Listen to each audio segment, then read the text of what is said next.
Governor Gavin Newsom's approval rating is slipping. The Public Policy Institute of California's January statewide survey of likely voters showing an approval rating of 52%, a drop from a record high of 64% in May of last year. While a UC Berkeley online poll last week shows an approval rating of 46% compared to 64% in September.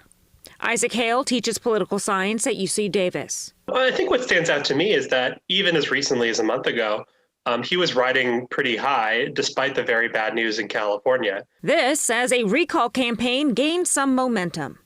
Longtime KCRA3 political reporter and now analyst Steve Swat weighs in on what changed. I think there's a fairly decent-sized segment of California that is frustrated over how he has handled the coronavirus situation. And that has led some people to believe he should be thrown out of office. No doubt about it, that frustration is real. But California has seen its share of recall campaigns.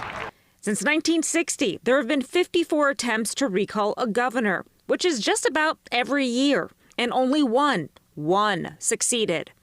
Governor Gray Davis in 2003. Now, with Governor Davis, it was an energy crisis and a budget crisis, and he didn't handle the energy crisis very well at all. With Governor Newsom, there is, certainly frustration with the vaccine rollout. There was the self-inflicted wound with his dinner in Napa with a lobbyist and not wearing a mask and following his own protocols, and a lot of just frustration from a lot of people. Another major difference is that compared to 2003, the Democratic Party is simply much more dominant in California than it was when Arnold Schwarzenegger emerged victorious from that recall effort. Getting enough valid signatures for a recall election is one thing. Historically, the hill is steep to cross that ballot finish line in fall. Well, I think this recall campaign has a better chance of qualifying than it does in succeeding. We start reopening, kids are back in school, many more Californians are vaccinated.